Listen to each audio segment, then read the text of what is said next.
পয়গম্বরের উম্মতেরা, তোমাদের মধ্যে কোনো প্রকার বাড়াবাড়িও থাকতে পারবে না, কোনো প্রকার ছাড়াছাড়িও থাকতে পারবে না। বাড়াবাড়ি এবং ছাড়াছাড়িকে বর্জন করে ভারসাম্যপূর্ণ মধ্যম পন্থা অবলম্বনকারী উম্মত হিসেবে যতদিন পর্যন্ত তুমি থাকবে ততদিন তোমার নাম শ্রেষ্ঠ উম্মতের খাতায় থাকবে। আর যদি তুমি ডানে বামে সরে গেছো, তুমি বাড়াবাড়ির শিকার হয়ে গেছো কিংবা ছাড়াছাড়ির শিকার হয়ে গেছো, বাড়াবাড়ির দলে চলে গেছো, ছাড়াছাড়ির দলে চলে গেছো, তাহলে খায়রে উম্মত, এই শ্রেষ্ঠত্ব, এই লকব, এই উপাধি, এটা তোমার কাছ থেকে ছিনিয়ে নেওয়া হবে। তুমি আর শ্রেষ্ঠ উম্মত থাকবে না। কারণ বনি ইসরাইল এই দুই দোষে দুষ্ট ছিল। মাহতারাম হাজরিন, এই আলোচনাগুলো আমাদের কেন করতে হয়? এই আলোচনাগুলো করতে হয় নিজেদের ঈমানকে হেফাজত করার জন্য, অন্যের সমালোচনার জন্য নয়।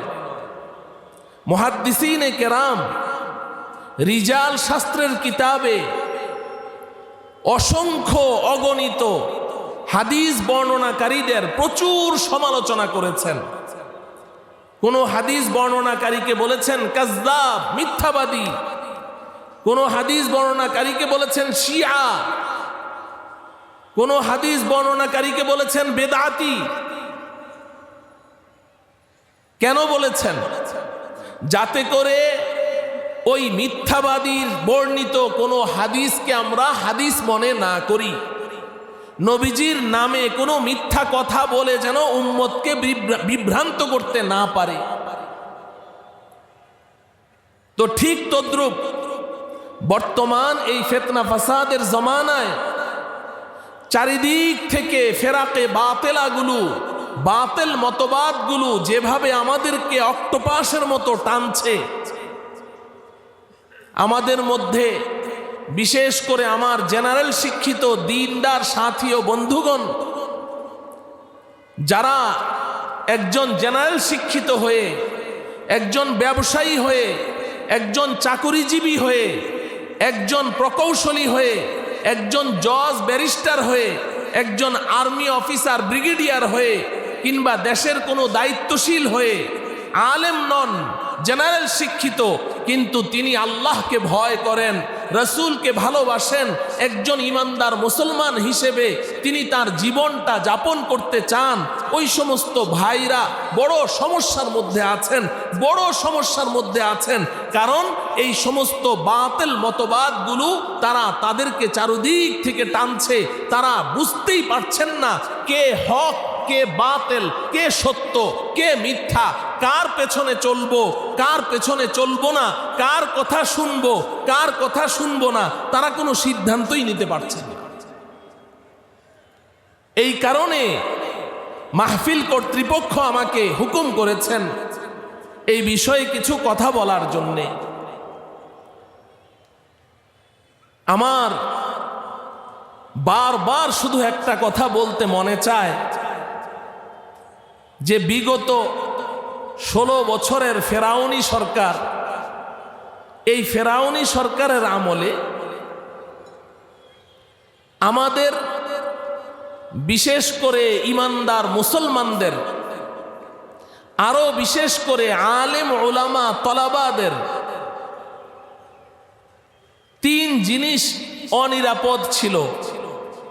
জানের নিরাপত্তা ছিল না, মালের নিরাপত্তা ছিল না, মান সম্মান ইজ্জত এবং আবরুর নিরাপত্তা ছিল না।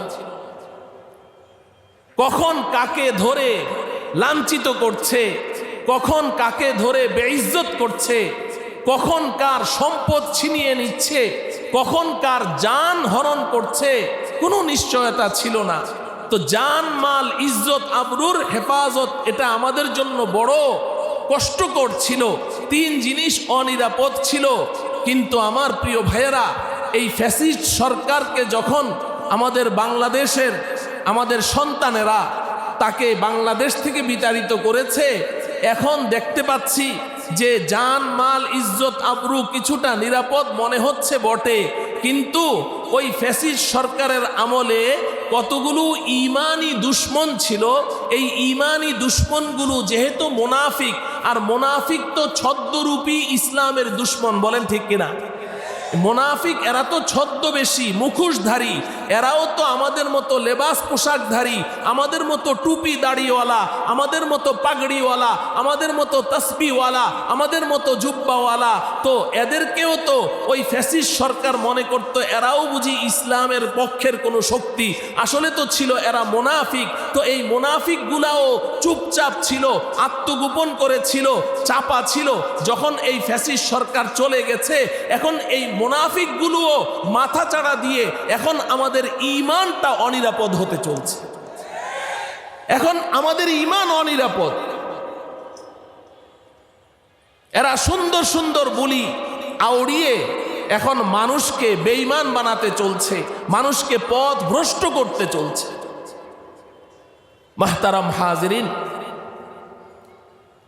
অতএব আমাদেরকে আমাদের ঈমানি দুশ্মন চিনতে হবে। ঈমানি দুশ্মন দুই প্রকার, এক তো হলো প্রকাশ্য দুশ্মন, আরেক হলো অপ্রকাশ্য দুশ্মন। প্রকাশ্য দুশ্মন ইবলিস শয়তান এবং তার দোসর ইহুদি খ্রিস্টান, যারা অমুসলিম, ইসলামের বিরুদ্ধাচরণ করছে, নাস্তিক মুরতাদ, যারা সরাসরি ইসলামের বিরুদ্ধাচরণ করছে, এরা তো প্রকাশ্য দুশ্মন। আপনার দুশ্মন যদি দুশ্মনের লেবাস পরে, দুশ্মনের পোশাক পরে, দুশ্মনের রূপ ধারণ করে আপনার সামনে আসে, আপনি সহজে তার থেকে আত্মরক্ষা করতে পারবেন, কারণ আপনি তো তাকে চিনেন, সে আপনার দুশ্মন। কিন্তু আপনার দুশ্মন যদি দোস্তের লেবাস পরে আসে, আপনার দুশ্মন যদি বন্ধুত্বের মুখোশ পরে আপনার সামনে আসে, বন্ধুত্বের রূপ ধরে আসে, বাস্তবে সে দুশ্মন কিন্তু সে রূপ ধরেছে দোস্তের, তাহলে তার কাছ থেকে আত্মরক্ষা করা সহজ হবে না কঠিন হবে? কথা বলেন। আপনি ইসলামের ইতিহাস পড়ে দেখেন, আপনি ইসলামের ইতিহাস পড়েন, 1450 বছরের ইতিহাস আপনি মন্থন করলে দেখবেন সরাসরি কাফের মুশরিক বেঈমানেরা ইসলামের এত ক্ষতি করতে পারেনি যতটা ক্ষতি করেছে এই ইসলামের মুখোশধারী মুনাফিকেরা। মুনাফিকের দ্বারা ইসলাম যতটা আক্রান্ত হয়েছে, যতটা ক্ষতিগ্রস্ত হয়েছে, প্রকাশ্য দুশ্মনদের দ্বারা এতটা ক্ষতিগ্রস্ত হয় না।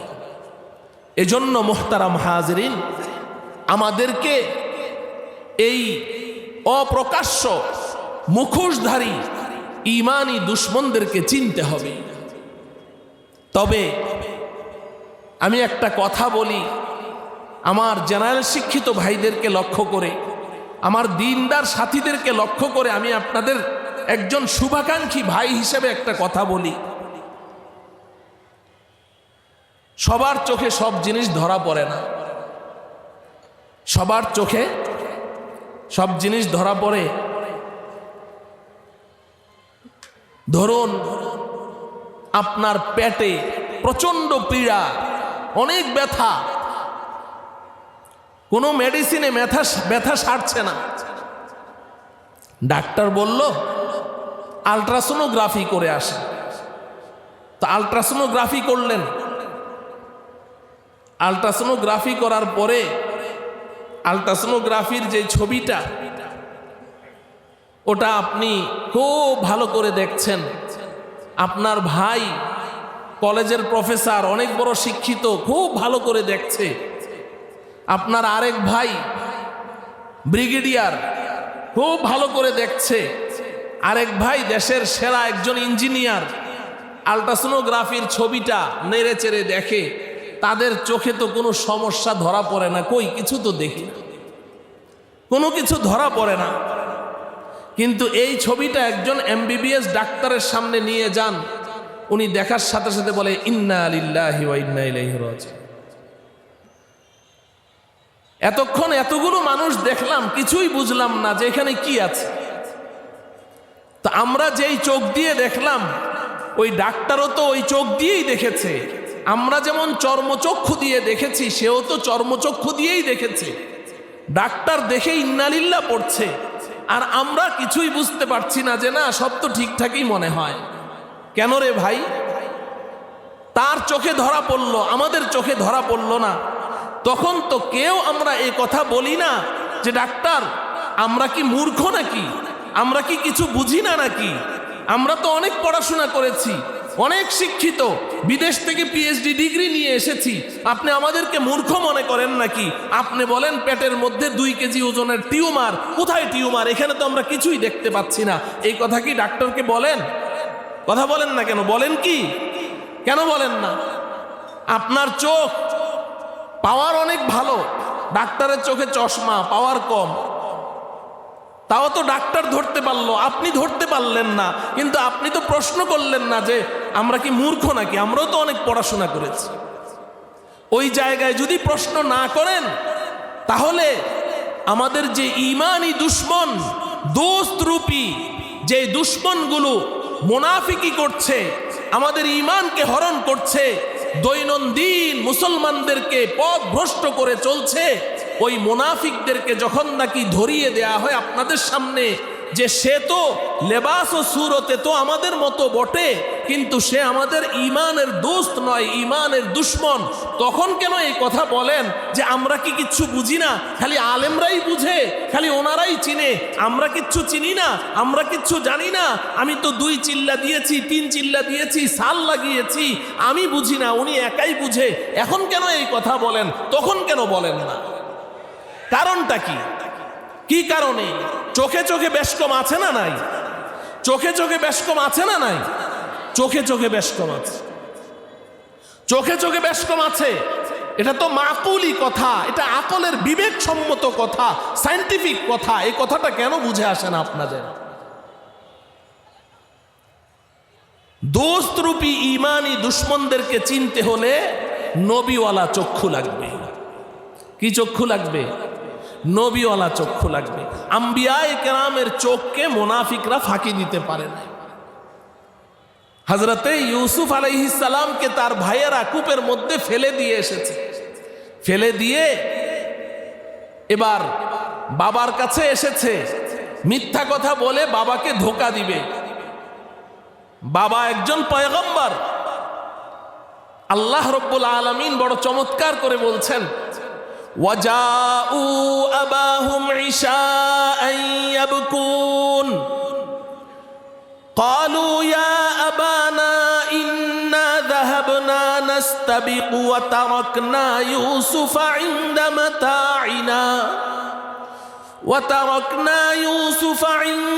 مَتَاعِنَا فَأَكَلَهُ الذِّئْبُ وَمَا أَنْتَ بِمُؤْمِنٍ لَنَا وَلَوْ كُنَّا صَادِقِينَ।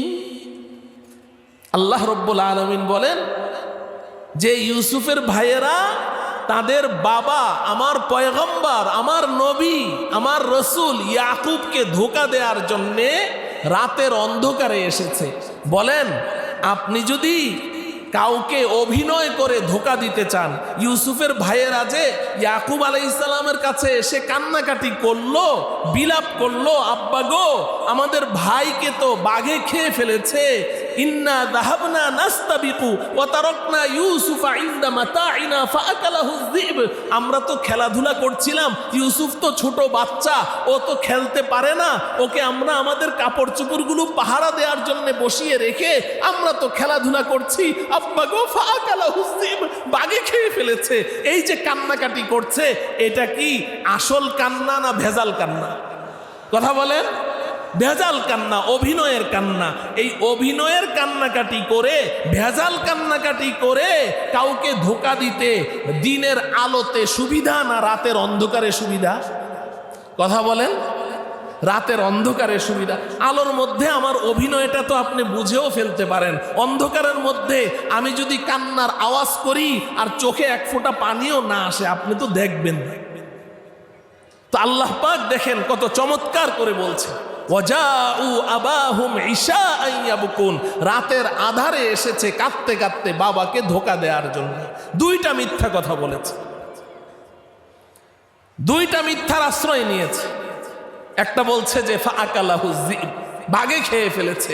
ওয়ামা আনতা বিমুমিনিন লানা ওয়ালাউ কুন্না সাদিকিন, আব্বা আমরা তো সত্য কথাই বলছি, আপনি মনে হয় বিশ্বাস করছেন না।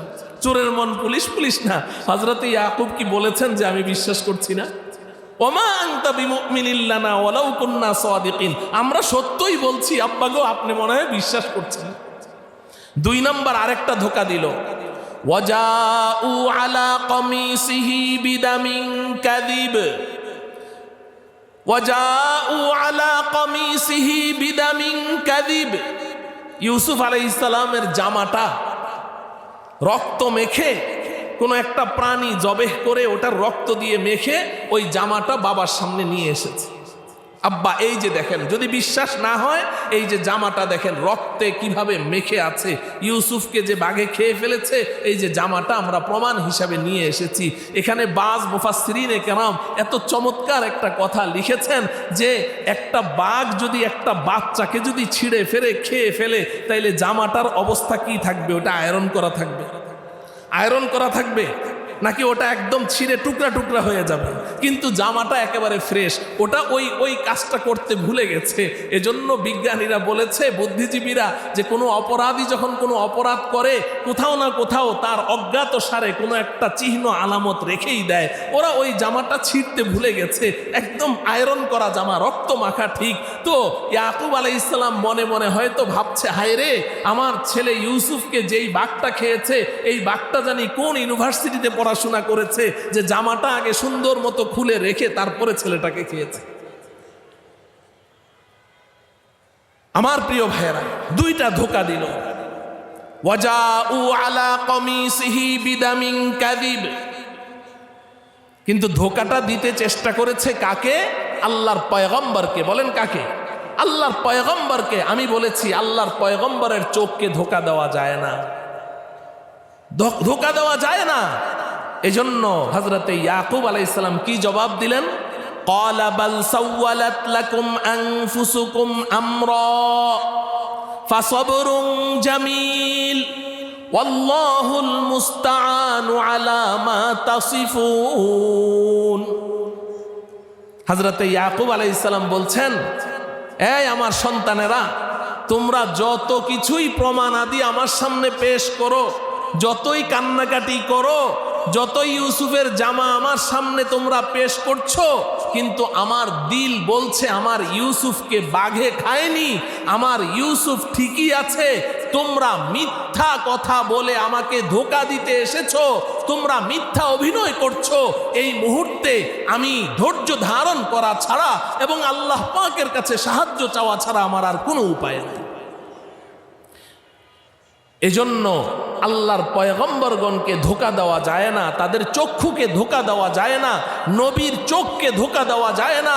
অতএব ওয়ারাসাতুল আম্বিয়া, নবীর উত্তরাধিকারী, ও আমার প্রিয় ভাইয়েরা, ও আমার প্রিয় মুবাল্লিগিন ভাইয়েরা, ও আমার প্রিয় দিনদার জেনারেল শিক্ষিত ভাইয়েরা, আল্লাহর রসুল তো উলামায়ে কেরামকে তার ওয়ারিস বলেননি, তার উত্তরাধিকারী বলেননি, ওয়ারাসাতুল আম্বিয়া বলেছেন। আপনি শিক্ষিত মানুষ, বিবেকবান মানুষ, একটু চিন্তা করেন, ওয়ারাসাতুন নবী বলেননি, ওয়ারাসাতি বলেননি যে আমার উম্মতের উলামায়ে কেরাম তারা আমার উত্তরাধিকারী না, একজন নবীর উত্তরাধিকারী না। ওয়ারাসাতুল আম্বিয়া, আদম থেকে আমি পর্যন্ত যত নবী রসুল দুনিয়াতে অতিবাহিত হয়েছে, ১.৫ লক্ষ কিংবা ২.৫ লক্ষ, সমস্ত নবীগণের উত্তরাধিকারী একাই আমার উম্মত, আমার উম্মতের উলামায়ে কেরাম, আমার উম্মতের উলামায়ে কেরাম। অতএব আম্বিয়ায়ে কেরামের চোখকে যেভাবে মুনাফিকরা ফাঁকি দিতে পারে নাই, আম্বিয়ায়ে কেরামের ওয়ারিস উত্তরাধিকারী হক্কানি রব্বানি উলামায়ে কেরামের চোখকেও মুনাফিকরা ফাঁকি দিতে পারবে না, পারেনি, ভবিষ্যতেও পারবে না। এজন্য একজন কবি বলেছেন, বাহার রঙ্গে কে খাহি জাম আমি পোষ, বাহার রঙ্গে কে খাহি জাম আমি পোষ, মানান্দাজে কদর রামি শেনাসম, মানন্দাজে কদর রামি শেনাসম। ও আমার ইমানের দুশ্মন, ও রসুলের দুশ্মন, ও আল্লাহর দুশ্মন, তুমি যেই পোশাক পরেই আসো না কেন, যেই রূপ ধরেই আসো না কেন, আমার চোখ তো হচ্ছে নবীওয়ালা চোখ, আমি তো নবীর উত্তরাধিকারী, অতএব আমি তোমাকে ভালোভাবেই চিনে ফেলেছি। তুমি আমার ঈমানি দোস্ত নও, তুমি আমার ঈমানি দুশ্মন। মুহতারাম হাজিরিন, অতএব আমি আজকে আপনাদেরকে যে বিষয়টি বলতে চাই, বলার আগে ভূমিকা হিসাবে কথাগুলো এজন্য বললাম যে ওলামায়ে কেরাম যখন আমাদেরকে আমাদের ঈমানি দুশ্মনদের ধরিয়ে দেন, যখন মুনাফিকদেরকে চিহ্নিত করে বুঝিয়ে দেন, তো আমাদেরকে শয়তান ওয়াসওয়াসা দেয়, বলে যে হুজুর খালি আপনারা একলাই ঠিক, ওরা বেঠিক। আরে ওরা ঠিক না বেঠিক বুঝতে চেষ্টা করো। ওলামায়ে কেরাম তো নিজের থেকে কথা বলে না, তারা তো কোরআন ও হাদিসের আলোকে তোমাকে বুঝাতে চেষ্টা করছে। তুমি বুঝো, তোমাকে আল্লাহ পাক আকলে সলিম দান করেছেন, সুস্থ এবং সুষ্ঠু একটা বিবেক দান করেছেন। ওলামায়ে কেরাম বলেন, যখন বলেন তখন বুঝে আসে না, এরপরে যখন সব হারিয়ে ফেলে তখন বুঝে আসে। ওলামায়ে কেরাম 15 বছর আগের থেকে বলতে থাকেন, তখন বুঝে না। 15 বছর 20 বছর যাওয়ার পরে যখন ওই বাতিলের খপ্পরে পড়ে, ওলামায়ে কেরামকে বৃদ্ধাঙ্গুলি প্রদর্শন করে ওই বাতিলের খপ্পরে পড়ে যখন সব কিছু হারায়, তখন বুঝে আসে হ্যাঁ আলেমরা ঠিক বলেছে। এই যে আপনার ইসকন, এই ইসকনের কথা আজকে সবাই কেন চিল্লাচ্ছে, কেন কলেজ ভার্সিটির ছাত্ররা ইসকনের বিরুদ্ধে বলে, কেন আমাদের সেই আইনের লোকেরা, অ্যাডভোকেটাররা, উকিল ব্যারিস্টারেরা ইসকনের কথা বলে, কেন সারা দেশের মুসলমানেরা এখন ইসকনের বিরুদ্ধে বলছে? উলামায়ে কেরাম তো আরো 15 বছর আগের থেকে ইসকনের বিরুদ্ধে বলছে, কিন্তু তখন আলেমদের কথা কেউ শোনেনি, কেউ শোনেনি, পাত্তাই দেয়নি। কিন্তু এখন ওই হিন্দিতে একটা কথা বলে, সব কুছ লুটা কে হুশ মে আকে ক্যা মিলা, সব কিছু হারিয়ে এখন হুশে আসা, তোমার মিলবেটা কি? তোমার তো সব হারিয়েই গেল। যখন বুঝার তখন কেন বুঝোনি? রোনে কা ওয়াক্ত জব রোয়া নেহি, ওয়াক্ত জানে কে বাদ রোনে সে কুছ ফায়দা নেহি। কাঁদার সময় তুমি কাঁদোনি, সময় পার হয়ে যাওয়ার পরে এখন 24 ঘন্টা বসে বসে কাঁদলেও তো কোনো কাজ হবে না। মুহতারাম হাজরিন, এজন্য আমরা বলে যাই, মানা না মানা আপনাদের ব্যাপার।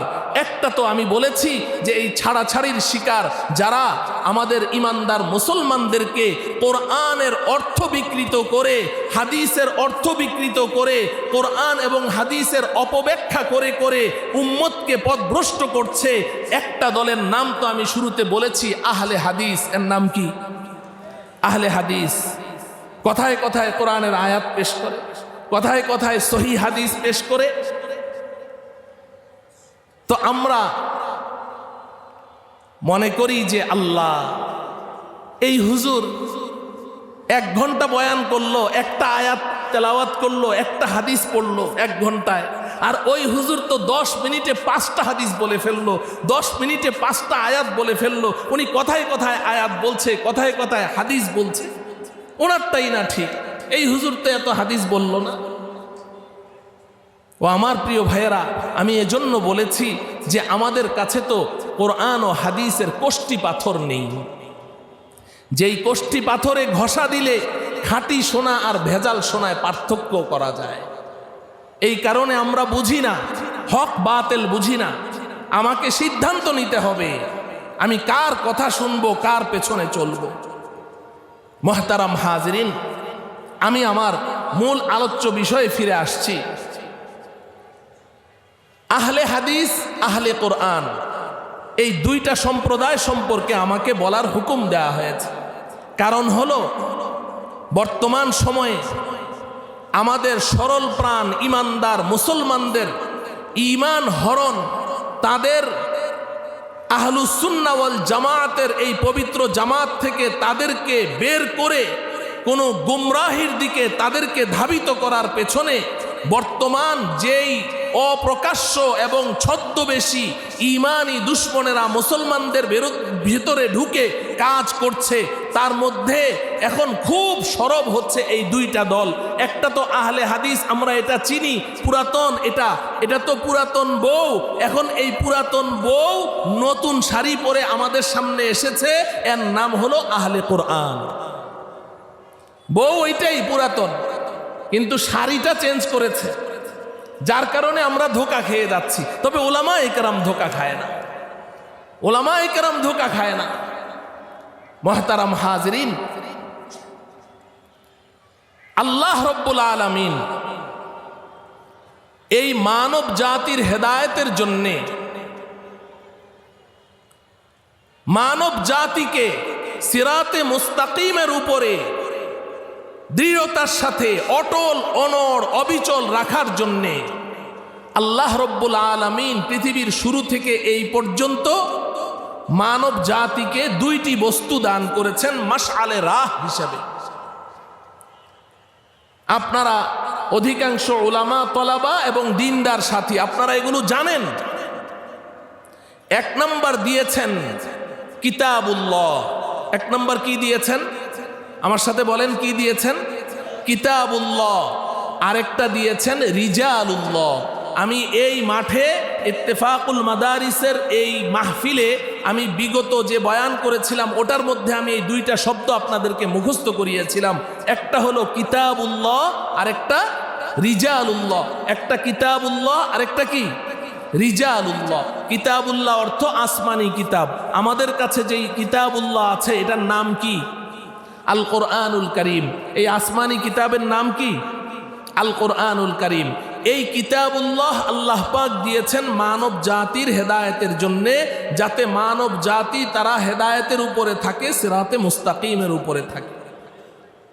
কিন্তু এই কিতাবুল্লাহ এটা পড়ে, কিতাবুল্লাহ খুলে, কিতাবুল্লাহ থেকে সিরাতে মুস্তাকিম খুঁজে বের করে ওই সিরাতে মুস্তাকিমের উপরে চলা, এটা আমার আপনার জন্য সম্ভব নয় যতক্ষণ পর্যন্ত না রিজালুল্লাহ এই কিতাবুল্লাহকে ব্যাখ্যা করে আমাদেরকে বুঝিয়ে না দিবে। সেই রিজালুল্লাহ কারা? নবী, রসুল, পয়গম্বরগণ। রিজালুন রজুলুনের জমা, বহু বচন। রজুলুন মানে ব্যক্তি, রিজালুন মানে অনেক ব্যক্তি। তো রিজালুল্লাহ মানে আল্লাহর পক্ষ থেকে নির্বাচিত ব্যক্তি, নবী, রসুল, পয়গম্বরগণ। বলুন তো দেখি, আল্লাহ রব্বুল আলামিন পৃথিবীতে যত রিজালুল্লাহ পাঠিয়েছেন, আদম আলাইহিস সালাম থেকে নিয়ে আমাদের নবীজি পর্যন্ত, এই সমস্ত রিজালুল্লাহ সবাইকে কি আল্লাহ পাক নতুন নতুন কিতাব দিয়েছিলেন? কথা বলেন না। সব রিজালুল্লাহকে আল্লাহ পাক কিতাবুল্লাহ দেননি। সমস্ত নবী রসুলকে আল্লাহ পাক কিতাব দেননি।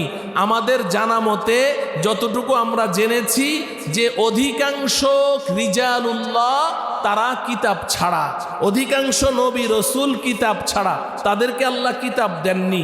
মুষ্টিমেয় হাতে গোনা কয়েকজন পয়গম্বরকে আল্লাহ কিতাব দিয়েছে। একটি জয়ীফ হাদিসের মধ্যে আছে 313 জন কিংবা তার চেয়ে কম বেশি। এই সামান্য কিছু নবী, রসুল, পয়গম্বরকে আল্লাহ কিতাব দিয়েছেন, আর বাকি অন্যান্য সব নবী, রসুল, রিজালুল্লাহ কিন্তু তাদেরকে কিতাব দেননি। কিতাব ছাড়া অসংখ্য রিজালুল্লাহ দুনিয়াতে এসেছেন। কিতাবুল্লাহ ছাড়া অসংখ্য রিজালুল্লাহ দুনিয়াতে এসেছেন। তাছাড়া একটি কিতাবও কি দুনিয়াতে এসেছে? কথা বলেন। রিজালুল্লাহ ছাড়া কি একটি কিতাবও দুনিয়াতে এসেছে? কোন নবী ছাড়া আল্লাহ পাক একটি কিতাবও নাজেল করেছেন? কেন? কিতাব ছাড়া অসংখ্য নবী পাঠালেন, কিন্তু নবী ছাড়া একটা কিতাবও কেন পাঠালেন না? যদি কেউ বলে যে নবী ছাড়া আল্লাহ পাক কিতাব পাঠানোর ক্ষমতা রাখে না, তার ঈমান থাকবে? নবী পাঠাইতে আল্লাহ পাক কিতাবের মুখাপেক্ষী, কিতাবের মুহতাজ। তো তাইলে আল্লাহ পাক নবী ছাড়া একটা কিতাবও কেন পাঠাননি? এই প্রশ্নটা জাগে না? আল্লাহ চাইলে নবী ছাড়া একখানা কিতাবও তো পাঠাইতে পারতেন, পাঠালেন না কেন? এই প্রশ্নের একমাত্র জবাব হলো যে রিজালুল্লাহর ব্যাখ্যা ছাড়া কিতাবুল্লাহ বোঝা যায় না। কথা বলেন। রিজালুল্লাহর ব্যাখ্যা ছাড়া কিতাবুল্লাহ কি বোঝা সম্ভব না। যদি আল্লাহ শুধু কিতাব পাঠান, সাথে যদি নবী না পাঠান, তাহলে এটা পাঠানো আর না পাঠানো বরাবর। কারণ এই কিতাব থেকে উম্মত কি হতে পারবে না, উপকৃত হতে পারবে না যতক্ষণ পর্যন্ত রিজালুল্লাহ, আল্লাহর পক্ষ থেকে নির্বাচিত পয়গম্বর, আল্লাহর পক্ষ থেকে নির্বাচিত রিজাল যতক্ষণ এই কিতাবকে ব্যাখ্যা করে খুলে খুলে আমাদেরকে বুঝিয়ে না দিবেন, ততক্ষণ পর্যন্ত এই কিতাবুল্লাহ থেকে আমরা উপকৃত হতে পারবো না। এজন্যে আল্লাহ রব্বুল আলামিন কিতাব ছাড়া অসংখ্য নবী তো পাঠিয়েছেন, কিন্তু নবী ছাড়া একখানা কিতাবও দুনিয়াতে পাঠান। মুহতারাম হাজরিন, এই কথাটাই আল্লাহ রব্বুল আলামিন কোরআনে কারীমের মধ্যে আমাদের নবীজিকেও বলেছেন, ওয়া আনজালনা ইলাইকা যিকরা লিতুবাইয়িনা লিন-নাস মা নুযিলা ইলাইহিম, যে আমি আপনার কাছে কিতাবটা পাঠিয়েছি এজন্য যে আপনি এই কিতাবটা ব্যাখ্যা করে করে উম্মতকে বুঝিয়ে দিবেন, ব্যাখ্যা করে করে উম্মতকে বুঝিয়ে দিবেন। আচ্ছা বলুন তো দেখি, এখন আপনি যদি একটা আয়াত তেলাওয়াত করেন, তেলাওয়াত করে এখন এটার ব্যাখ্যা করছেন, তো ব্যাখ্যা করতে গিয়ে শুধু কি ওই আয়াতটাই বারবার পড়তে থাকবেন, নাকি অতিরিক্ত কিছু কথা বলা লাগবে? যদি আমি একটা আয়াত, আপনি বললেন যে হুজুর এই আয়াতটার তাফসির করেন, ব্যাখ্যা করেন, তো আমি এই আয়াতটা বারবার পড়ছি, 100 বার পড়লাম এই মজলিসের মধ্যে বসে, তাহলে কি আয়াতের কোনো ব্যাখ্যা হবে? ব্যাখ্যাটা হবে কখন? যখন আমি এই আয়াতের বাইরে আমার নিজের ভাষায় আমি আপনাকে বুঝাবো, তখনই তো কি হবে, ঠিক কিনা বলেন? তো নবী আল্লাহর পয়গম্বর যখন কোরআনের আয়াত তেলাওয়াত করলেন, তেলাওয়াত করে যখন নাকি এই আয়াতের ব্যাখ্যা করে আমাদেরকে বুঝালেন, এই আয়াতের ব্যাখ্যা করতে গিয়ে নবী যেই কথাগুলো বলেছেন, এই কথাগুলোকে আমরা বলি হাদিস। এই কথাগুলোকে কি বলি? হাদিস বলি। ভালো করে বুঝেন বিষয়টা, আপনাদের বুঝতে হবে। আপনারা দ্বীনের দাঈ, দ্বীনের মুবাল্লিগ, আপনাদের অন্যদেরকে বুঝাতে হবে। অতএব নিজেই যদি না বুঝেন অন্যদেরকে কেমনে বুঝাবেন? তো আমাদের নবীজি যখন এই কিতাব আমাদের নবীজির উপরে নাজেল করা হয়েছে, তো নবীজিকে দায়িত্ব দেওয়া হয়েছে যাতে করে নবীজি এই কোরআনের প্রত্যেকটা আয়াত উম্মতকে খুলে খুলে বুঝান। এখন এই উম্মতকে বুঝাতে গিয়ে নবীজি যে কথাগুলো বলেছেন, এই কথাগুলোও নবীজি নিজের থেকে বলেননি, এই ব্যাখ্যাটাও নবীজি নিজের থেকে করেননি। এই কোরআনের আয়াত যেমন আল্লাহ নাজিল করেছেন, এই কোরআনের ব্যাখ্যায় নবীজি যত কথা বলেছেন, এগুলোও নবীজির অন্তরে আল্লাহর পক্ষ থেকেই ঢেলে দেওয়া হয়েছে। বলবেন প্রমাণ কি? প্রমাণ কি? সূরাতুল কিয়ামা, সূরাতুল কিয়ামা, লা উকসিমু বিয়াউমিল কিয়ামা।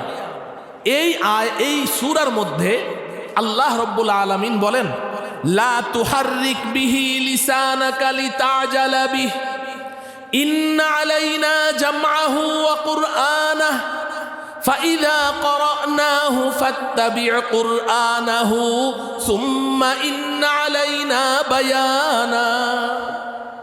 আছে না নাই?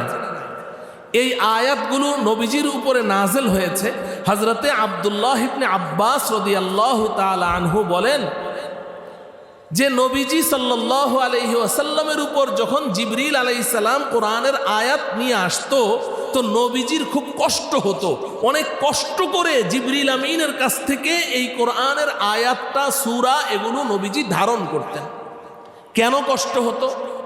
কষ্ট হতো এজন্য যে জিবরিল আলাইহিস সালাম সব সময় নবীজির সামনে এসে আমরা যেভাবে কোরআন তেলাওয়াত করি স্বাভাবিকভাবে এইভাবে করতেন না।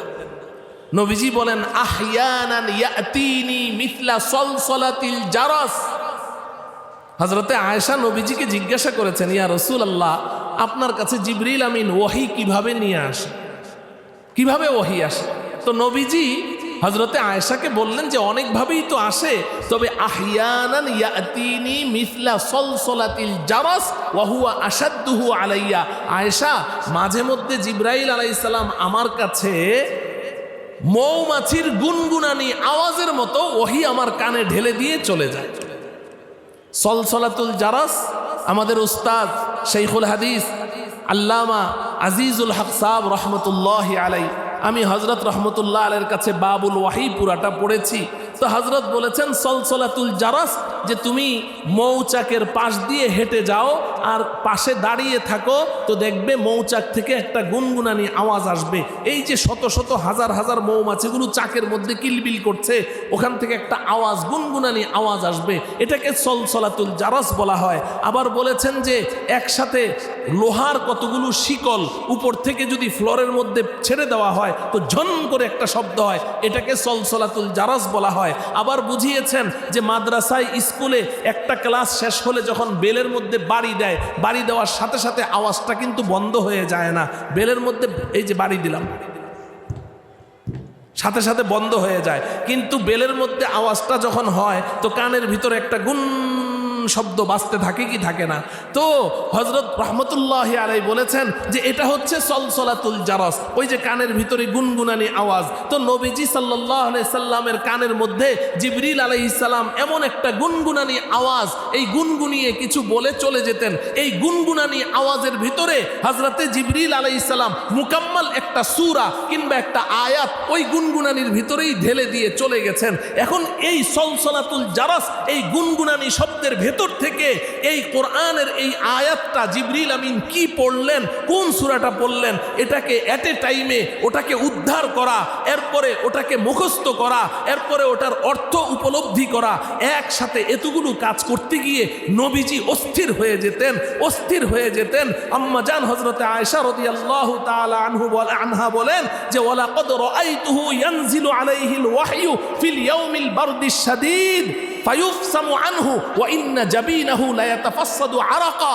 আমি নবীজি সাল্লাল্লাহু আলাইহি সাল্লামকে দেখেছি হাড় কাঁপানো শীত, কনকনে শীতের মধ্যে নবীজির উপরে যখন ওহী আসতো আর ওহী ঢেলে জিবরিল চলে যেতেন, নবীজির কপাল থেকে মুক্তার দানার মতো ধড়ধড় করে ঘাম ঝরতে থাকতো। এত কষ্ট হতো নবীজি। এই কারণে নবীজি সাল্লাল্লাহু আলাইহি সাল্লাম যখন জিবরিল আমিন এসে এইভাবে পড়তে থাকতেন, নবীজি তার সাথে সাথে নিজেও পড়তেন, ঠোঁট নাড়তেন, জিহ্বা নাড়তেন, খুব দ্রুত মুখস্থ করতে নবীজি অস্থির হয়ে যেতেন। তো আল্লাহ রাব্বুল আলামিন বলছেন লা তুহাররিক বিহি লিসানাকা লিতাজালা বিহি, ও বন্ধু তাড়াহুড়া করে জিবরিল আমিনের কাছ থেকে ওহী মুখস্থ করার জন্য আপনার জিহ্বা আর ঠোঁট নাড়াচাড়া করার দরকার নেই।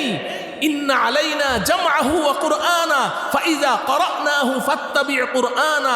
আমি আপনাকে বলছি আজকে থেকে আপনি কি করবেন, যখন জিবরিল আমিন পড়তে থাকে ফাস্তামি' লাহু ওয়া আনসিত। হযরত ইবনে আব্বাস বলেন আপনি খালি চুপচাপ মনোযোগ সহকারে শুনবেন।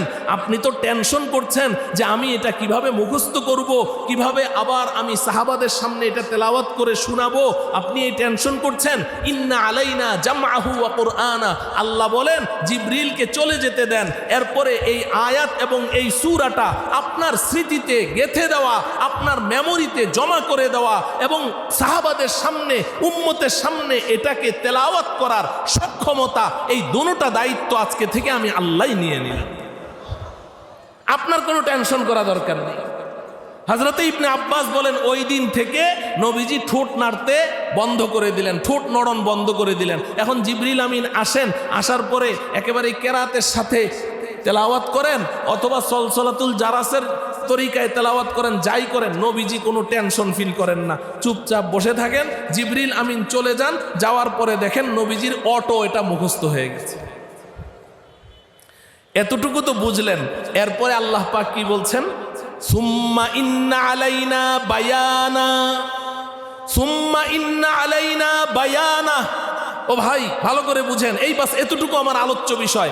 সুম্মা ইন্না আলাইনা বায়ানা, ও হাবিব আমি তো আপনার উপরে কোরআনের সূরা নাজিল করলাম, আপনার উপরে আয়াত নাজিল করলাম, কিভাবে আপনি এটাকে মুখস্থ করবেন, কিভাবে মেমোরিতে রাখবেন, আমি সব ব্যবস্থা করে দিলাম।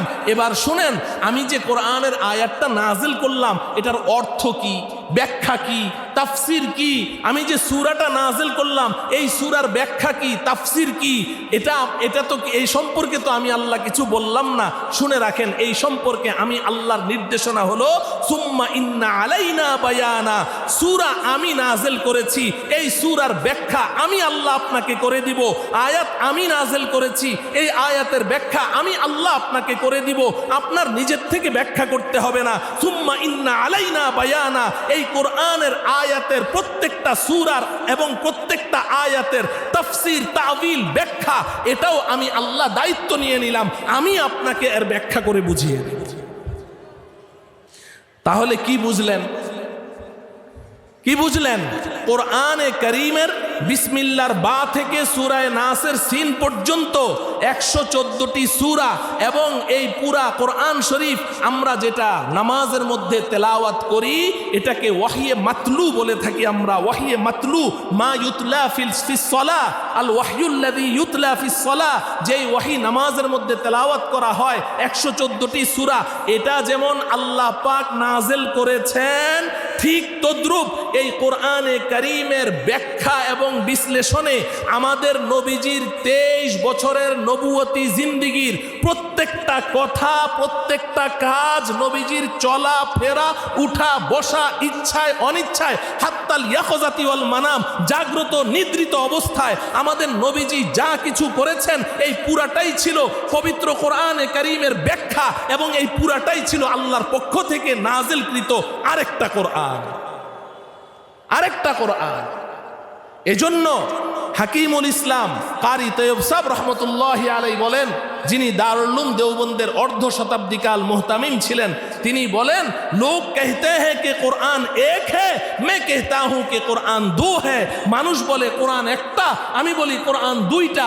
একটা তো হলো থিওরিক্যাল কোরআন, যেটা আমরা তেলাওয়াত করি ওয়াহিয়ে মাতলু, আর এই কোরআনের মধ্যে যা কিছু আছে এটার প্র্যাকটিক্যাল রূপ কি হবে, এটার আমলি সূরত কি হবে, এই প্র্যাকটিক্যাল রূপ হচ্ছে নবীজি সাল্লাল্লাহু আলাইহি সাল্লামের 23 বছরের জিন্দেগি। এটা হচ্ছে প্র্যাকটিক্যাল কোরআন।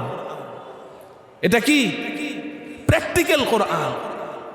এজন্যে আম্মাজান হযরতে আয়েশা সিদ্দিকা রাদিয়াল্লাহু তাআলা আনহাকে প্রশ্ন করা হয়েছে, আম্মাজান কাইফা কানা খুলুকু রাসূলিল্লাহি সাল্লাল্লাহু আলাইহি সাল্লাম, ও আম্মা নবীজির চরিত্র কেমন ছিল?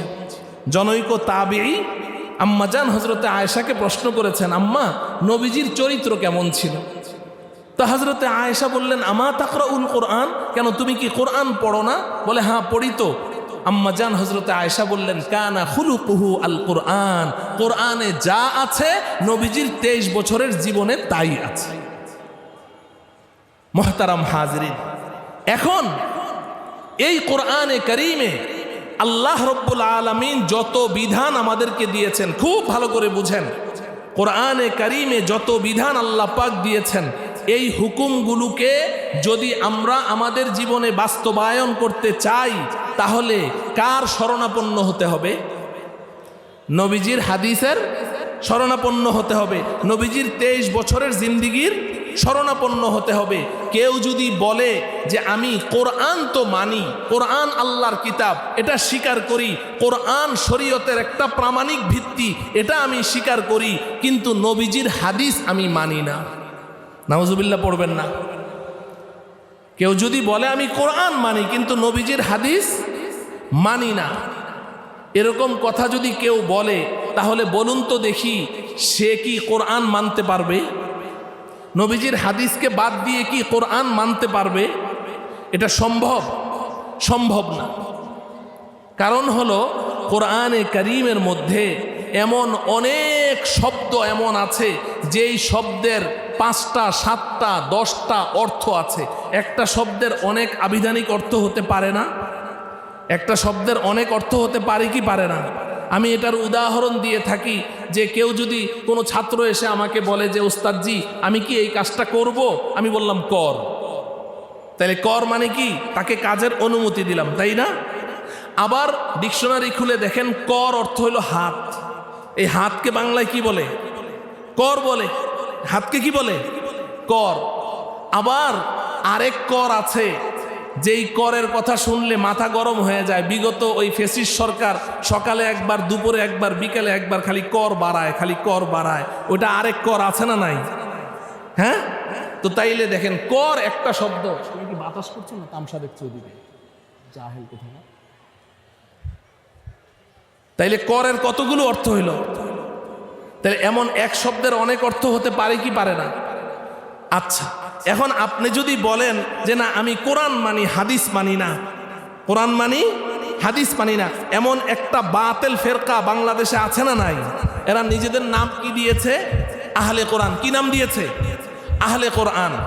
আচ্ছা, আপনি বলেন, আপনি হাদিস মানেন না, কোরআন মানেন। আমাদের বাংলাদেশে শেরে বাংলার নাম কি বলেন তো? শেরে বাংলার নাম শুনেছেন কি? একেএম ফজলুল হক। আরেকজন শেরে বাংলা ছিল, ও মুদ্দাইয়ে শেরে বাংলা, ও নিজেকে নিজে শেরে বাংলা বলতো। চিটাগাং বাড়ি, ওর নাম ছিল আজিজুল হক। আনোয়ার শাহ কাশ্মীরি রহমতুল্লাহ আলের ছাত্র। দারুল উলুম দেওবন্দে কাশ্মীরি রহমতুল্লাহ আলের ছাত্রদের মধ্যে ওর মতো এমন ব্রিলিয়ান্ট কোনো ছাত্র অতিবাহিত হয় নাই, এত ব্রিলিয়ান্ট ছিল। দারুল উলুম দেওবন্দ থেকে ফারেগ হওয়ার পরে আমি আমার উস্তাদদের কাছে শুনেছি, দারুল উলুম দেওবন্দের দেয়ালের গায়ে হাত রেখে সে দারুল উলুম দেওবন্দকে সম্বোধন করে বলেছে, এই দারুল উলুম, তোর মধ্যে এলেম বেশি না আমার মধ্যে এলেম বেশি। এতটা অহংকারী ছিল, এত এলেম ছিল। এলেম ছিল বলেই তো এমন কথা বলতে পারে। আমি আপনি কি বলতে পারবো? জামিয়া রহমানিয়ার দেয়ালের গায়ে হাত দিয়ে কোনো ছাত্র বলতে পারবে যে তোর মধ্যে এলেম বেশি না আমার মধ্যে এলেম বেশি? এই পরিমাণ এলেম ছিল তার মধ্যে। বাংলাদেশে আসার পরে চিটাগাং বাড়ি তো মাইজ ভান্ডারদের কাছে বিক্রি হয়ে গেছে। কার কাছে? মাইজ ভান্ডারের কাছে বিক্রি হয়ে গেছে। এখন সে নামাজ পড়ে না। কি করে না? নামাজ পড়ে না। তার মুরিদানরা অনেকে নামাজ পড়ে, কিন্তু সে নামাজ পড়ে না। তো মুরিদানরা নামাজ পড়ে এসে তাকে বলছে যে হযরত, আপনি তো সালাত আদায় করলেন না। আমরা তো সালাত আদায় করলাম, আপনি তো সালাত আদায় করলেন না, ভালো করে বুঝেন। তো ও চেয়ারে বসা ছিল। তো চেয়ারে যেই অবস্থায় মুরিদানরা তাকে রেখে গেছে, নামাজ পড়ে এসে দেখে সে ওই অবস্থায় বসে আছে। তো মুরিদানরা বলছে, হযরত আপনি তো সালাত আদায় করলেন না। তো সে ধমক দিয়ে বলে, আই তোরা সলাতের কয়টা অর্থ জানিস? সলাতের কয়টা অর্থ জানিস? সলাত অর্থ যেমন নাকি নামাজ পড়া, ঠিক সলাতের আরেকটা অর্থ আছে, ওই অর্থ অনুযায়ী আমি সলাত আদায় করেছি। তো মুরিদানরা জিজ্ঞাসা করে, সলাতের আরেকটা অর্থ কি? বলে যে ডিকশনারি খুলে দেখ, সলাতের আরেকটা অর্থ হইল তাহরিকুস সালাওয়াইন, পাছা দুলানো। এই যে আমি সালাত আদায় করলাম, নাউজুবিল্লাহ পড়বেন না, সে পাছা দুলায় আর বলে কি? সলাত আদায় করেছে। তাহরিকুস সালাওয়াইন বর্তমান পরিভাষায় ব্রেক ড্যান্স বলে, ব্রেক ড্যান্স। এটাকেও আরবিতে সলাত বলা হয়। আচ্ছা, এখন আপনি ডিকশনারি খুললে দেখবেন, হ্যাঁ সালাতের অর্থ তাহরিকুস সালাওয়াইন আছে। তো এখন তাকে আপনি কি জবাব দিবেন? সে তো সালাত আদায় করেছে, তাহরিকুস সালাওয়াইন আদায় করেছে। আপনি এখন তাকে কি জবাব দিবেন? একমাত্র জবাব আপনাকে এটাই দিতে হবে, রে আল্লাহর দুশমন, এই সলাত তো আল্লাহ আমাকে কোরআনে আদায় করতে বলেছেন, আকিমুস সলা বলেছেন, কিন্তু এই সলাতের প্র্যাকটিক্যাল রূপ কি হবে, এটার প্র্যাকটিক্যাল আমলি সুরত কি হবে, এটার জন্য আল্লাহ পাক তার পয়গম্বরকে পাঠিয়েছেন। পয়গম্বর এই সলাত আদায় করে সাহাবাই কেরামকে দেখিয়েছেন, সোয়া লক্ষ সাহাবাই কেরাম, লক্ষ লক্ষ তাবিঈনদেরকে দেখিয়েছেন। এইভাবে অবিচ্ছিন্ন ধারায় লক্ষ লক্ষ পূর্ববর্তী প্রজন্মের কাছ থেকে পরবর্তী প্রজন্ম এই সলাতের যেই রূপ দেখেছে, তোর সলাতের সাথে রসুলের সলাতের সাথে কোনো মিল নেই। অতএব এটা আল্লাহর নির্দেশিত সলাত নয়, এটা ইবলিস শয়তানের সলাত। এ কথা বলা ছাড়া আর কোনো দলিল আপনার আছে? আপনি তো ভাষা দিয়ে তার সাথে লড়াই করতে পারবেন না। আপনার হাতে শুধু আছে রসুলের হাদিস, যে নবীজি যে সলাত আদায় করেছে ওই সলাতের সাথে তোমার এই সলাতের মিল নেই। যদি আপনি হাদিসকে অস্বীকার করেন, তাহলে এই কোরআনের যার যেমন খুশি তেমন ব্যাখ্যা করতে থাকবে, এই কোরআনকে নিয়ে ছিনিমিনি খেলতে থাকবে। মোহতারাম হাজিরিন, এই পশ্চিমারা তারা যখন দেখলো যে এই ইসলামের রূপকে বিকৃত করতে হলে হাদিসকে সরাইতে হবে, এই হাদিসকে সরানোর জন্যেই তারা একটা ষড়যন্ত্র, আহলুল কোরআন নামে এই ষড়যন্ত্রে লিপ্ত হয়েছে। যে যখনই তাদের এই সমস্ত অপসংস্কৃতি এবং সভ্যতার নামে অসভ্যতার সাথে কোরআনের কোনো আয়াত কিংবা কোনো হাদিসের কন্ট্রাডিকশন হয়েছে, তো তারা ওই হাদিসটাকে অস্বীকার করে দিয়েছে। এইভাবে চলতে চলতে এক পর্যায়ে একটা তানজিম হয়ে গেল, একটা সংগঠন হয়ে গেল আহলে কোরআন। তারা এখন বলতে লাগলো যে না, কোরআন থাকতে আমাদের হাদিসের প্রয়োজনটা কি? মোহতারাম ভাইও, তাদের সম্পর্কে নবীজি সাল্লাল্লাহু আলাইহি ওয়াসাল্লাম ভবিষ্যৎবাণী করে গেছেন। আমাদের কথা আপনি না শুনলেন, আমাদের কথা আপনি না মানলেন। নবীজি তাদের সম্পর্কে ভবিষ্যৎবাণী করে গেছেন। নবীজি বলেন, আলা ইন্নী উতীতুল কুরআন ওয়া মিসলাহু মাআহু, এই দুনিয়ার মানুষ শুনো, আমাকে আল্লাহ পাক যেমন কোরআন দিয়েছেন, ঠিক এই কোরআনের অনুরূপ আল্লাহ পাক আমাকে আরেকটা বস্তু দান করেছেন। কোরআন যেমন দিয়েছেন, কোরআনের অনুরূপ আরেকটা বস্তু দান করেছেন। সেটি কি? আমার হাদিস। সেটি কি? নবীজির হাদিস, নবীজির সুন্নাহ। আলা ইউশিকু রাজুলুন শাবআনু আলা আরিকাতিহি, এ আমার সাহাবারা শুনো, আমি দুনিয়া থেকে চলে যাওয়ার পরে কিছু মানুষ আসবে, তারা অহংকারী হবে এবং তাদের পালঙ্কের মধ্যে, খাটের মধ্যে, আসনের মধ্যে অর্ধশায়িত অবস্থায় অহংকারী রূপ নিয়ে সে বলতে থাকবে, ইয়াকুলু হাসবুনা কিতাবুল্লাহ, হাসবুনা কিতাবুল্লাহ, আরে আমাদের তো কোরআনই যথেষ্ট। মা ওয়াজাদনা ফীহি হালালান ফা আহলালনাহু ওয়া মা ওয়াজাদনা ফীহি হারামান ফাহাররামনাহু, যে আমরা এই কোরআনের মধ্যে যা হালাল আছে এটাকে হালাল জানি, যা হারাম আছে ওটাকে হারাম জানি, আমরা এর বাইরে আর কোনো কিছু জানি না, কোরআনই আমাদের জন্য যথেষ্ট। নবীজি সাল্লাল্লাহু আলাইহি ওয়াসাল্লাম বলেন, আলা লা ইয়াহিল্লু লাকুম লাহমুল হিমারিল আহলি ওয়ালা কুল্লু যিনাবিন মিনাস সাবুই, এই আমার উম্মত শুনো, কোরআন যেমন কোনো বস্তুকে হারাম করে, আমি রাসূলও কোনো বস্তুকে হারাম করতে পারি। কোরআন যেমন কোনো বিধানকে হালাল করে, আমি রাসূলও কোনো বিধানকে হালাল করতে পারি। নবীজি এর প্রমাণ স্বরূপ পেশ করেছেন। এই যে আজকে থেকে আমি বললাম যে গৃহপালিত গাধার গোশত হারাম, গৃহপালিত গাধার গোশত, লা ইয়াহিল্লু লাকুমুল হিমারুল আহলি, গৃহপালিত গাধার গোশতকে আমি রাসূল হারাম ঘোষণা করলাম। ওয়ালা কুল্লু যিনাবিন মিনাস সাবুই, থাবা বিশিষ্ট হিংস্র প্রাণীর গোশতকে আমি হারাম ঘোষণা করলাম। আদি সলাতিল ইশা, এশা, তাহলে ফজর, জোহর, এশা, আসর, মাগরিব এরা পড়ে না। ওর অনুসারী আছে অনেক আমার ওখানে, তাদের সাথে আমার মোনাজারা হয়েছে আজকে থেকে, সেই 2004 ইংরেজি সন, 2004 ইংরেজি সন। তো হাদিস অস্বীকার করে, বলে কোরআনে তো এই 3 নামাজের কথা আছে। 3 নামাজের কথা আছে মানে কি? ফজর, জোহর, এশা শব্দটা উল্লেখ আছে, আসর আর মাগরিব শব্দটা, আসর মাগরিব এই নামাজের ওয়াক্তের কথা বলা হয় নাই, কিন্তু 5 ওয়াক্ত নামাজের কথা কোরআনে আছে, একাধিক আয়াতের মধ্যে আছে। এখন যখন 2004 ইংরেজি সনে তার সাথে আমার মোনাজারা হয়, তা আমি তো তখন বুঝতে পেরেছি যে সে হাদিসকে অস্বীকার করে। তো বুখারী শরীফের যেই লম্বা চৌড়া 2 পৃষ্ঠাব্যাপী মেরাজের সফরের নবীজির হাদিস, নবীজি মেরাজে গেলেন, আল্লাহ পাক প্রথমে 50 ওয়াক্ত দিলেন, এরপরে মুসা আলাইহিস সালামের সাথে সাক্ষাৎ হলো 6ষ্ঠ আসমানে। মুসা আলাইহিস সালাম বললেন, আল্লাহ আপনাকে কি দিয়েছে? নবীজি খুব আনন্দের সাথে আমাকে 50 ওয়াক্ত নামাজ দিয়েছে আমার উম্মতকে। হযরতে মুসা বললেন, সর্বনাশ, তাড়াতাড়ি ফিরত যান, ইন্না উম্মাতাকা লা তুতিকু যালিক, আপনার উম্মত কখনোই দৈনন্দিন 50 ওয়াক্ত নামাজ পড়তেই পারবে না। আমি আগে দুনিয়াতে গিয়েছি তো আমার অভিজ্ঞতা বেশি, আমার কথা শুনেন, আপনি যান। নবীজি গেলেন, আল্লাহ পাক কমিয়ে দিলেন 10 রাকাত, 10 ওয়াক্ত। এরপরে আসলেন মুসা আলাইহিস সালামের সাথে আবার সাক্ষাৎ। কি ঘটনা কি? নবীজি খুব খুশি, কেন আল্লাহ 10 ওয়াক্ত কমিয়ে দিয়েছে, মাত্র 40 ওয়াক্ত আছে। মুসা বললেন, ইন্না উম্মাতাকা লা তুতিকু যালিক, না না না না, আপনার উম্মত পারবে না। আবার যান, আবার নবীজি গিয়েছেন, আবার 10 ওয়াক্ত কমানো হয়েছে। এভাবে যেতে যেতে সর্বশেষ 5 ওয়াক্ত নামাজ আর বাকি রইল। তখন আল্লাহ রব্বুল আলামিন বললেন, লা ইউবাদদালুল কওলু লাদাইয়া, ও বন্ধু, আমি আল্লাহ যা বলি আমার কথার মধ্যে কোনো পরিবর্তন নাই। আমি তো 50 ওয়াক্ত বলেছি, আপনার দরখাস্তের কারণে আমি কমাতে কমাতে 5 ওয়াক্তে নিয়ে এসেছি, কিন্তু আমি আল্লাহ যে শুরুতে 50 বলেছি, এই 50ই রইল। আপনার উম্মতকে গিয়ে বলবেন, তারা যদি দৈনন্দিন 5 ওয়াক্ত নামাজ পড়ে, এই 5 ওয়াক্তের মধ্যে আমি আল্লাহ 50 ওয়াক্তের সওয়াবই দিয়ে দিব। এই হাদিসটা আমি পড়লাম জনগণের সামনে, সবার সামনে।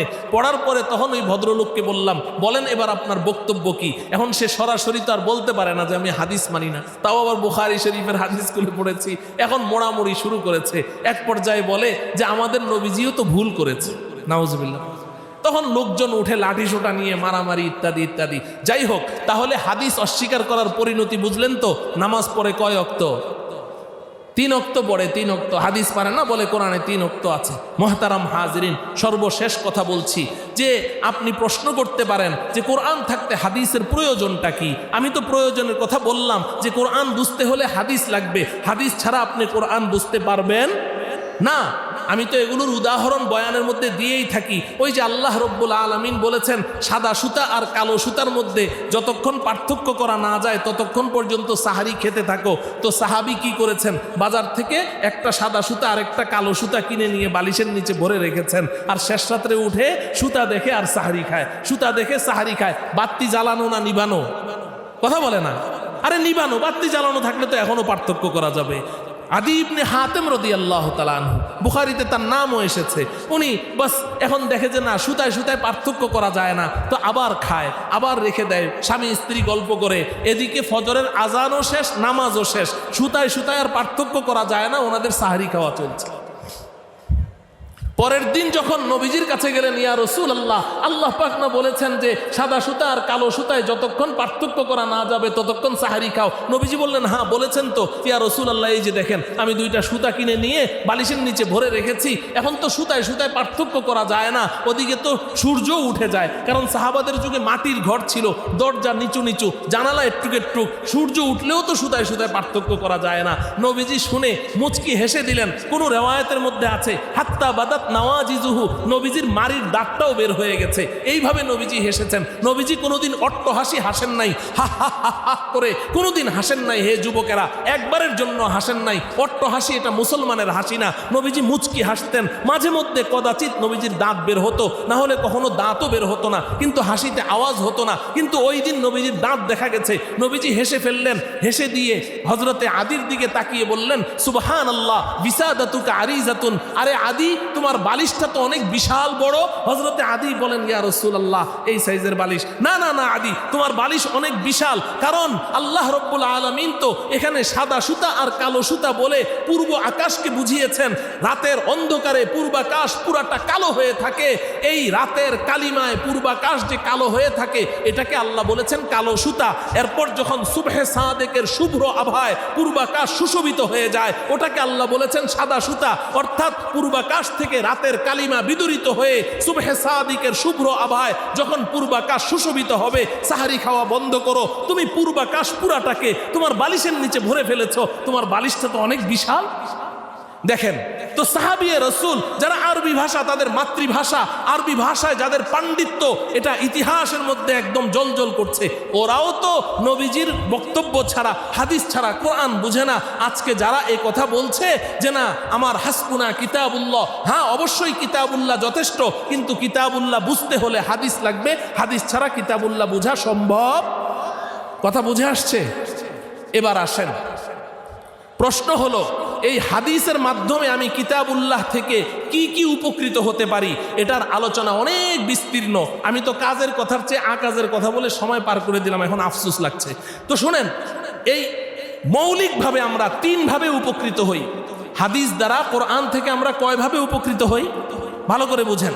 একটা হলো যে হাদিসের মধ্যে কোরআনে যা আছে, কিছু হাদিস এমন আছে কোরআনের কথাটাই আবার হাদিসে বলে ওটাকে কি করেছেন, সাপোর্ট করেছেন।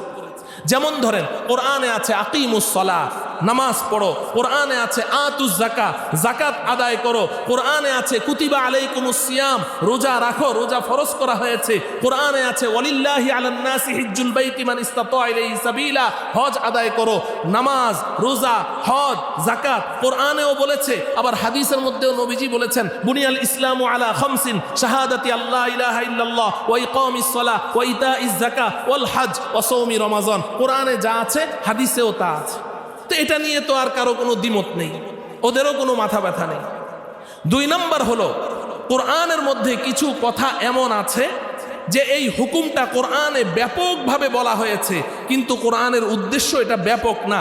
কিছু কিছু জায়গায় এই হুকুম প্রযোজ্য নয়, তো হাদিস এসে ওটাকে ওখান থেকে কি করেছে, মুস্তাসনা করে দিয়েছে, ওখান থেকে ওটাকে পৃথক করে দিয়েছে। যেমন উদাহরণস্বরূপ কেউ যদি বলে হাদিস মানে না, তো তাকে এই কথা বলবেন আমি এখন যেটা বলছি। উদাহরণস্বরূপ সূরাতুল মাইদার মধ্যে আল্লাহ পাক বলছেন হুররিমাত আলাইকুমুল মাইতাতু ওয়াদ-দামু ওয়া লাহমুল খিনজির, যে তোমাদের জন্য সমস্ত মৃত প্রাণী হারাম ঘোষণা করা হয়েছে। সূরাতুল মাইদার মধ্যে আছে না নাই? হ্যাঁ, সূরাতুল মাইদার মধ্যে এটা আছে কিনা? সমস্ত মৃত প্রাণী হারাম, হুররিমাত আলাইকুমুল মাইতা। এখন নবীজি এরপরে ওয়ালাহমুল খিনজির, ওয়াদ-দাম, রক্ত হারাম করা হয়েছে। ওয়াদ-দাম, দাম মানে কি? রক্ত। মৃত প্রাণীও হারাম, রক্ত হারাম। এবার নবীজি সাল্লাল্লাহু আলাইহি সাল্লাম কি বলছেন? উহিল্লাত লানা মাইতাতান ওয়াদ-দামান। এই দুনিয়ার মানুষ শুনো, দুই প্রকারের মৃত প্রাণী আমাদের জন্য হালাল করে দেওয়া হয়েছে। কোরআনে বলছে কিন্তু মৃত প্রাণী হারাম, কিন্তু নবীজি বলছেন দুই প্রকারের মৃত প্রাণী আমাদের জন্য হালাল, ওয়াদ-দামান, এবং দুই প্রকারের রক্ত আমাদের জন্য হালাল। দুই প্রকারের রক্ত খাওয়া হালাল, দুই প্রকারের মৃত প্রাণী খাওয়া হালাল। এবার নবীজি বলছেন আম্মাল মাইতাতান, দুই প্রকারের মৃত প্রাণী কি কি? ফাসসামাকু ওয়াল জারাদু, মাছ এবং টিড্ডি। টিড্ডি একটা ফড়িং, এটা আমাদের দেশে নাই, ইন্ডিয়াতেও আছে, চড়ুই পাখির মতো সাইজ হয়, ধান খেতে হয়, টিড্ডি। তো নবীজি বলছেন মাছ, মরা মাছ খাওয়া হালাল, ফড়িং মরা খাওয়া হালাল। এখন যারা বলে যে আমরা হাদিস মানি না, কোরআন মানি, আপনি যদি খালি কোনোদিন দেখেন যে বাজার থেকে কোনো মরা মাছ নিয়ে বাড়িতে যাচ্ছে, সাথে সাথে ওটা কেড়ে রেখে দিবেন, যে কি তুই তো হাদিস মানিস না, তো কোরআনের মধ্যে তো আল্লাহ বলেছেন যে মৃত প্রাণী সব হারাম, তো তুই হারাম মাছ নিয়ে কোথায় যাস, এটা আমাকে দিয়ে দে। ওরা ওই মৃত মাছ খায় কি খায় না, নাকি সব জিন্দা মাছ খায়? আমাদের ঢাকা শহরে তো এখন জিন্দা মাছ পাওয়াই যায় না বলতে গেলে, ঠিক কিনা বলেন? তো বলছে যে মৃত মাছ এটা আমাদের জন্য হালাল। কোরআনের ভাষ্য অনুযায়ী তো হুররিমাত আলাইকুমুল মাইতা, সব মৃত প্রাণী হারাম। তাহলে আমরা মাছ খাই কি করে? কোরআনে কারিমের মধ্যে কোথাও কি মরা মাছকে হালাল বলা হয়েছে? তো এটা তো নবীজি বলেছেন, হাদিসের আলোকে তুমি মরা মাছ খাও, হাদিসের আলোকে মরা টিড্ডি খাও। আর ও আম্মাদ দামান, দুই প্রকারের রক্তকে আল্লাহ আমাদের জন্য হালাল ঘোষণা করেছেন। ফাল কাবিদু ওয়াত্তিহাল, কলিজা আর হলো তিল্লি। কলিজা আর কি? কলিজা তো চিনেন, তিল্লি চিনেন? কলিজার পাশে যে একটা চিকন লম্বা থাকে কালো, এরকম চ্যাপটা লম্বা কালো, তিল্লি। তো এই কলিজা এটা কি?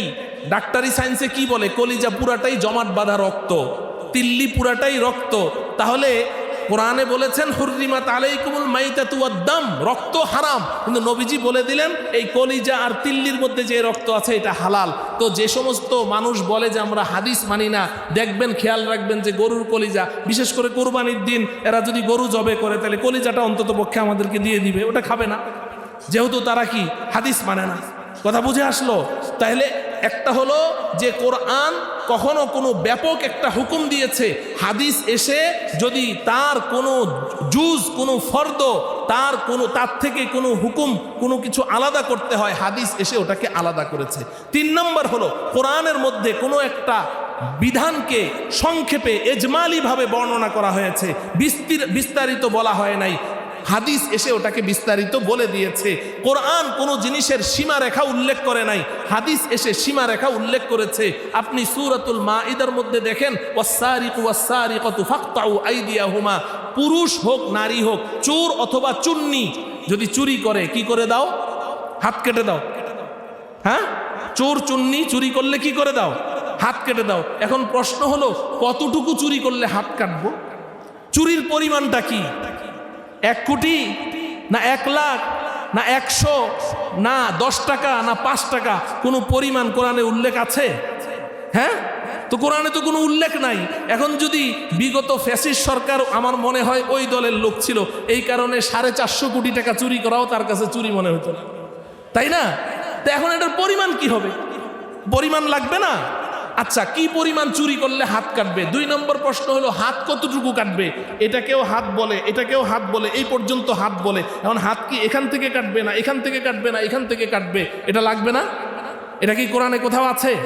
কিন্তু নবীজি সাল্লাল্লাহু আলাইহি সাল্লাম তার হাদিসের আলোকে ইমামে আজম আবু হানিফা রহমতুল্লাহ আলাইহি বলেছেন যে কমপক্ষে 10 দিরহাম, কমপক্ষে কি 10 দিরহাম যদি চুরি করে, এর নিচে চুরি করলে হাত কাটা হবে না, শাস্তি দেওয়া হবে, হাত কাটা হবে না, কমপক্ষে 10 দিরহাম, আর হাত কাটবে এখানে কবজি থেকে, এর উপরে না। তো এটা হাদিসের মাধ্যমে আমরা পাইলাম। মুহতারাম হাজিরিন, বলার উদ্দেশ্য হলো যে যদি হাদিসকে আমরা অস্বীকার করি তাহলে কোরআন থেকে হাত ধুয়ে ফেলতে হবে, কোরআন বুঝার কোনো উপায় থাকবে না। তো এই একটা হলো আহলে কোরআন, তারা নাম দিয়েছে আমরা কোরআন ওয়ালা, কিন্তু আদতে তারা হাদিসকে পুরা অস্বীকার করে। আরেক দল আহলে হাদিস নাম দিয়েছে, ওরা এটা বলে না যে আমরা হাদিস মানি না, এটা বলে না, কিন্তু ওদের মতের বাইরে হলে ওরা বলে হাদিস এটা জয়ীফ। আপনাদের মোহাম্মদপুরে ওদের ইমাম একজন শায়েখ আছে, ও তো জয়ীফ বলতে পারে না, কয় জয়ীফ। জয়ীফ বুঝে আসছে কথা? জয়ীফ, জয়ীফ শব্দটাও বলতে পারে না ও। জয়ীফ জীবনে যতবার বলেছে অতবার যদি আল্লাহ আল্লাহ করতো ওর জন্য জান্নাত ওয়াজিব হয়ে যেত। বুঝে আসছে কথা? আমি দিনাজপুরে গিয়েছি, দিনাজপুর বড় মাঠ বলে, তো ওখানে আমি বয়ান করছি, তো একটা পার্চা পাঠিয়েছে, হুজুর আগামী 3 দিন পরে ওই অমুক জায়গায় আব্দুর রাজ্জাক বিন ইউসুফ সাহেব আসবে, তো ওনাকে আমরা কি প্রশ্ন করব? আমি বললাম যে ভাই আপনার মাথা খারাপ নাকি, আপনি কি প্রশ্ন করবেন এটা আমি কি জানি? আপনার যেটা প্রশ্ন মনে আসে আপনি প্রশ্ন করবেন, তবে আমার পক্ষ থেকে ওনাকে একটা প্রশ্ন করবেন, বলবেন যে হুজুর সূরা ফাতিহাটা একটু সহি শুদ্ধভাবে তেলাওয়াত করেন। তো ওই দুষ্ট যুবক ছেলে ছিল, আসছে পরে ঠিকই বলছে যে হামেদ জহিরি সাহেবের পক্ষ থেকে আপনাকে একটা প্রশ্ন করছে, সূরা ফাতিহাটা আমাদেরকে একটু সহি শুদ্ধ তেলাওয়াত শোনান। আর এমন খেপা খেপছে, হামেদ জহুরি ও তো খালি গিবত শেকায়েতের মাহফিল করে, গিবত শেকায়েত, ওই শেকায়েতটাও বলতে পারে। বুঝে আসছে? এই হলো তাদের ইমাম। তো বলার উদ্দেশ্য হলো যে এই সমস্ত ফেরাকে বাতেলা, এই যে ছাড়াছাড়ির শিকার যারা এখন সব কিছুকে জায়েজের জামা পড়াচ্ছে, এই যে এতদিন পর্যন্ত শুনেছেন না যে 20 রাকাত তারাবি লাগবে না, 8 রাকাত পড়তে হবে, ওনাদের পক্ষ থেকে আপডেট এসে গেছে 4 রাকাত পড়লেও চলবে, আর কয়টা দিন অপেক্ষা করেন আপডেট আসবে, না পড়লেও চলবে। এলো অলরাইটের গ্রুপ। এই অলরাইট গ্রুপ আর এই হাদিস অস্বীকারী, এই দুই দল সম্পর্কে আজকে আপনাদেরকে সতর্ক করলাম। ওমা আলাইনা ইল্লাল বালাগ, আমাদের দায়িত্ব পৌঁছিয়ে দেওয়া, মানা না মানা আপনাদের কাজ। আল্লাহ রব্বুল আলামিন এই সমস্ত ফেরাকে বাতিলার হাত থেকে আমাদের ঈমানকে হেফাজত করেন। ওয়া সাল্লাল্লাহু তাআলা আলা সাইয়্যিদিনা মুহাম্মদ ওয়া আলা আলিহি ওয়া আসহাবিহি আজমাইন। আসসালামু আলাইকুম ওয়া রাহমাতুল্লাহ।